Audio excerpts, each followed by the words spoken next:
시장에서 아웃되는 사람을 많이 봤거든요. 주식시장에서 살아남는 여러 가지 무기를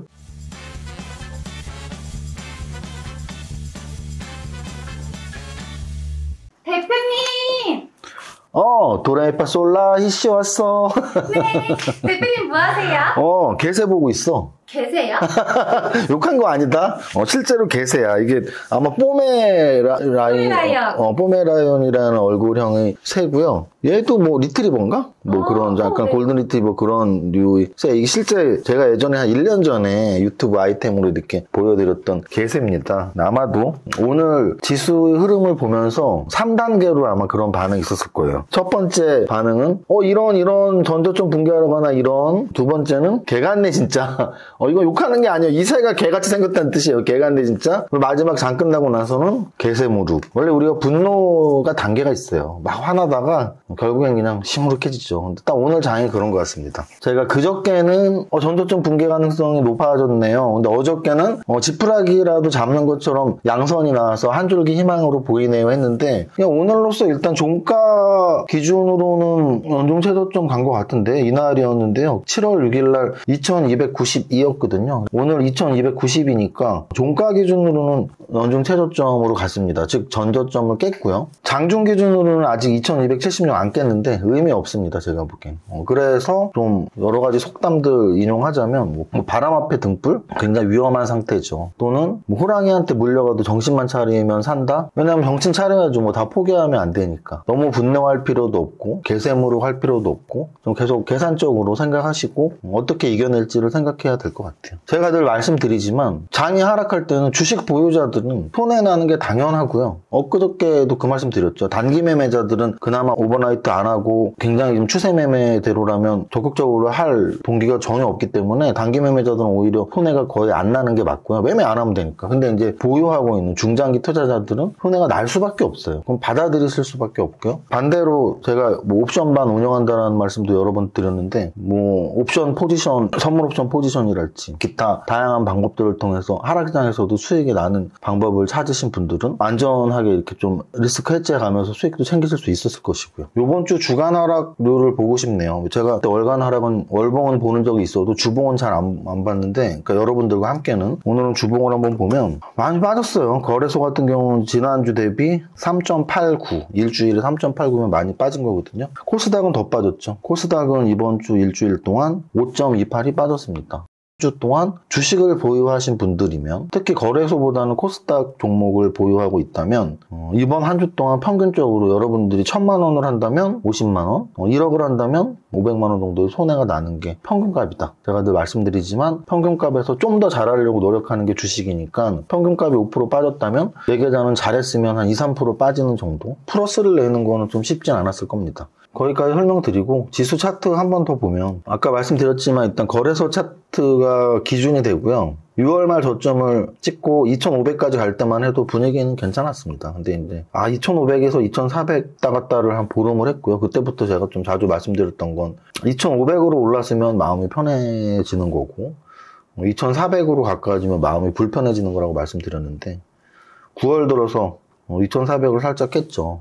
점점 2,300에 가까워지면 이건 차트 흐름상 그냥 불편한 거예요. 그래서 제가 역배열을 좋아하지 않고 저점 매수를 좋아하지 않는 게 그냥 흘러내려버리잖아요. 언제까지? 전저점까지. 근데 전저점까지 내려간다는 건 전저점을 깰 확률이 굉장히 높아진다는 거거든요. 아까도 말씀드렸지만 종가 기준으로는 일단 깼습니다. 종가 기준으로는 올해의 최저점으로 왔고요. 장중 기준으로도 의미 없다. 다음 주면은 살짝만 빠져도 뭐 0.5% 정도만 빠져도 그냥 2276 가는 거니까 여러 가지 징후들 중에 삼성전자 징후를 말씀드렸던 게 엊그제 같은데 삼성전자가 전저점을 먼저 깼죠. 사실은 9월 초에 이날 깼던 것 같은데 9월 8일날 한 15일 지나고 거래소 지수가 최저점을 깼네요. 그래서 삼성전자를 포함한 대형주들이 좀 버텨줘야지 지수도 버티는 건데 삼성전자도 연중 최저점, SK 하이닉스도 연중 최저점, 네이버도 연중 최저점, 카카오도 연중 최저점 이래버리니까 뭐 당연할 재간이 없었습니다. 앞으로 어떻게 되느냐의 문제에서 저는 차트상으로는 전저점 붕괴할 때는 한 번 충격은 온다고 보거든요. 그럼 오늘 충격이 있었냐면 오늘은 충격은 아니었던 것 같아요. 거래소 지수 1.8, 코스닥 2.93이면 꽤 크게 빠진 거였긴 한데 뭐 요런 제가 말씀드린 충격은 어느 정도의 충격이냐면 이런 거죠. 여기 6월달, 그러니까 올해 1월하고 6월이 많이 빠졌는데, 요 1월달에 전저점 깨고서 음선 깊게 한 3개 나오는 거 있죠. 요런 구간. 또는 6월달에 요 전저점 깨고 음선 깊게 나오는 요런 구간들. 근데 이제 전저점 깼으니까, 저런 음선 한 2-3개짜리가 나올 수도 있다는 얘기죠. 그래서 계속 가능성은 그렇게 갖고 있으셔야 될 것 같고요. 그러면 그때가 이제 9월이잖아요, 지금. 또는 10월 초까지. 그것이 몇 포인트까지냐는 아무도 모르지만, 뭐 한 마지노선은 2000으로 잡고 있고요. 2000까지는 거의 안 갈 것 같고 한 2150선? 2200은 당연히 깰 것 같습니다. 2200은 깨고 한 2150, 2100과 2200 사이 어딘가에서 뭐 이 정도겠죠. 이 어딘가에서 이제 마치 1월이나 6월처럼 어딘가에서 이제 저점을 찍겠죠. 2150 언저리에서. 그때부터 분명히 반등을 줄 겁니다. 근데 그 반등이 꽤 강한 반등일 확률이 저는 높다고 봐요. 왜냐면 월봉으로 봐도 1년에 이렇게 월봉의 음선이 깊은 게 3개나 있는 해가 별로 없어요. 금융위기 때 빼고는. 지금 이게 2008년 금융위기거든요, 여기가. 요 금융위기 때 거의 뭐 한 3, 4연속 음선이 깊게 나왔지만 다른 해를 보면은 1개, 2개 정도의 음선 길이가 있는 몸통이 있는 음선인데 올해 같은 경우는 1월 달에 거래소 기준으로 1월 달에 10% 빠졌고요. 6월 달에 13% 빠졌고요. 지금 9월 달에 현재까지 7% 빠졌거든요. 그러면 만약에 좀만 더 빠지면 10%인데요. 10% 이상 빠지는 게 지금 3번째 나오는 거예요. 그러면은 꽤 많이 빠진 거라고 저는 보고 있습니다. 이 정도의 하락이면 연봉으로 봐도 굉장히 굵직한 몸통이 있는 음선이기 때문에 반등은 있어야 된다는 거죠. 근데 반등이라는 건 결국은 바닥 찍고 반등이니까 그 바닥이 오늘은 아니겠죠. 전저점 깼으니까 2200 선까지 또는 2200 살짝 깨는 선까지는 가야 되지 않을까. 안 좋은 소식 말씀드려갖고 죄송하네요. 근데 뭐 어쩔 수 없죠. 그러니까 제가 뭐라고 늘 말씀드리죠. 희망 고문은 의미가 없어요. 바닥입니다. 오늘부터 바닥이면 의미는 없어요. 그래서 저는 선물 옵션을 오래 한 사람이기 때문에 한쪽 방향을 계속 고집하다가 정말 시장에서 아웃되는 사람을 많이 봤거든요. 그래서 저는 한쪽 방향을 고집하면 안 된다라는 걸 20년 동안 기억하면서 살아왔기 때문에 전저점 깼으면 약한 거야 라는 건 너무 당연한 거니까 어제 약한 상황이니까 좀 더 한번 출렁거릴 수 있어 라는 말씀을 드리는 게 맞죠. 지수 관련 대형주들 차트 다시 한번 보겠습니다. 지수 관련 대형주에서 삼성전자 살짝 플러스 0.18. 그나마 삼성전자가 0.18로 버틴 게 코스닥보다 거래소가 덜 빠진 요인이 아닐까 생각을 해봅니다. 덜 빠졌어요. 코스닥보다 거래소가. LG에너지솔루션 5%나 빠졌고 SK 하이닉스 3%. LG화학 3%, 삼성 SDI 3%.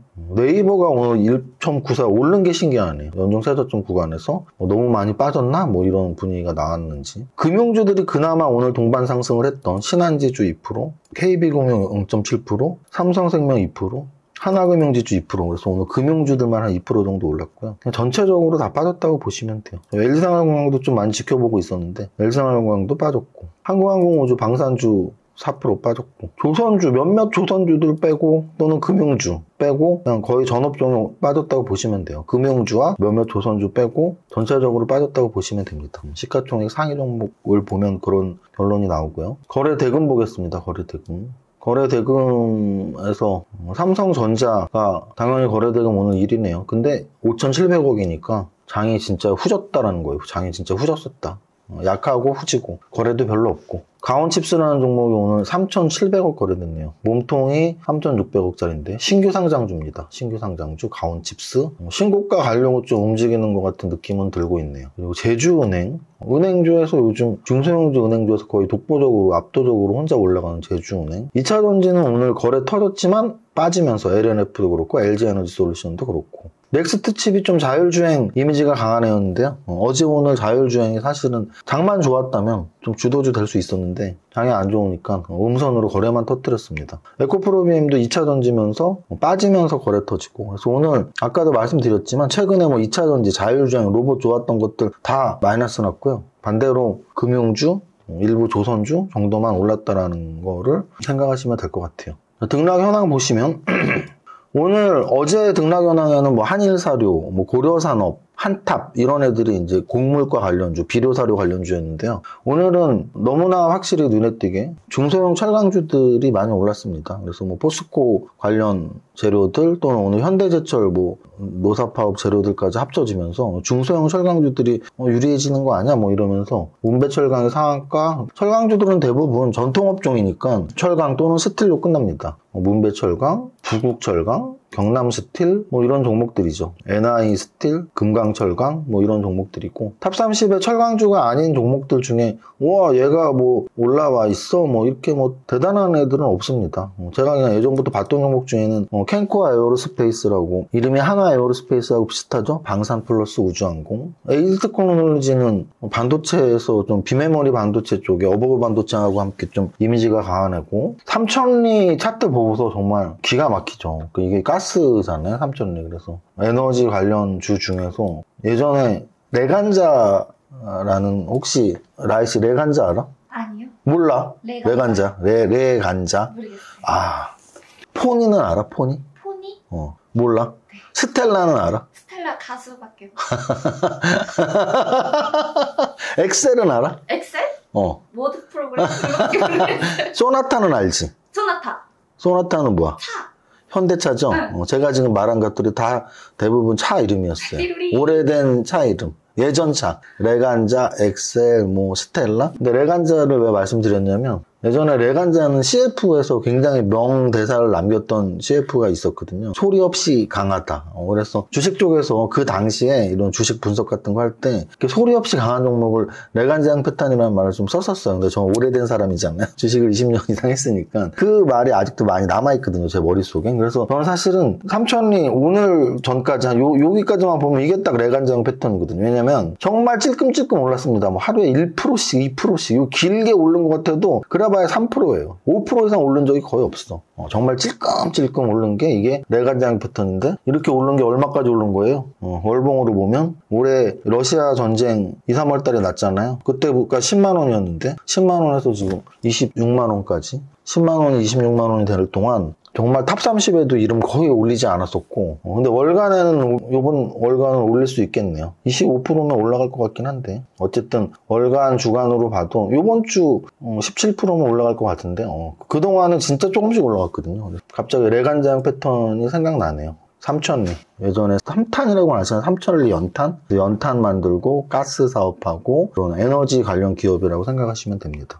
여기까지 오늘 방송하면 될 것 같아요. 그래서 결론은 이번 주 내내 전저점을 깰 것이냐 안 깰 것이냐에서 오늘 기준으로 종가로는 전저점 깼고요. 그리고 거래소 기준입니다. 코스닥은 이미 종가 기준으로 전저점 오늘 깼고요. 장중 기준으로도 오늘 안 깼지만 큰 의미 없다. 그냥 깬 거나 다름없어요. 그래서 다음 주에 한번 좀 시장 충격이 한번 다음 주에도 있을 수도 있다는 걸 계속 마음속에 담아두시면 될 것 같고 단기 매매 하시는 분들은 계속 리스크 관리 그리고 중장기 투자하시는 분들은 어차피 샀다 팔았다 할 마음이 없었다면 우량한 포트라는 믿음을 갖고 가는 거 그리고 또 여러분들이 무기를 꼭 만들어야 된다. 약세장, 강세장 할 거 없이 계속 고정적인 수익을 낼 수 있는 무기를 만들어야 한다. 그래서 제가 사실 작년 10월에 저희 아카데미 회원님들을 대상으로 선물옵션 특강을 했었고 늦었다고 생각할 때가 가장 빠를 때라는 생각으로 또 올해 6월 지나고 7월부터였죠. 7, 8, 9 지금 3달 동안 옵션방 강의를 하고 있습니다. 그래서 여러분들이 주식시장에서 살아남는 여러 가지 무기를 각자 만들도록 힘쓰시기 바랍니다.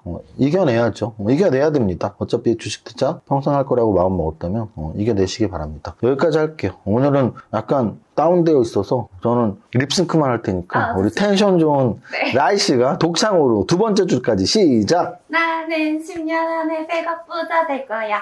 이 세문사 부자 공식 지하라면 돼. 여기까지 하겠습니다. 화이팅! 화이팅! 이정현 세무사의 장종시황은 밸런스 투자 아카데미 텔레그램을 통해 받으실 수 있습니다. 안녕하세요. 이정윤 세무사입니다. 금요일 11시 20분 기준 장중시황입니다. 거래소 지수는 마이너스 1.24%, 코스닥 지수는 마이너스 1.76%로 양시장 모두 음선 나오면서 1% 이상 하락하고 있습니다. 어제 말씀드린 대로 삼성전자, SK하이닉스 등 거래소 시총상위들이 먼저 전저점을 깨고 연중 최저점으로 주저앉았고 거래소 지수 현재 2303포인트인데 전저점 붕괴 가능성은 굉장히 높아졌네요. 전저점을 깨면 한 차례 충격이 불가피하다는 측면에서 안 깨길 바랬으나 금리 인상, 환율 급등, 러시아 전쟁 지속이라는 사방의 악재에 시장이 힘을 내기 쉽지 않은 형국입니다. 어제의 양선이 마지막 지푸라기였다면 이제 그 지푸라기도 없어진 상황이네요. 아시아 증시에서 유일하게 1% 이상 하락하고 있는데 금요일 오후 오후가 어떻게 흘러갈지 지켜봐야 할 것 같습니다. 오늘 오후는 조심 또 조심이네요. 거래소 시총상위에서는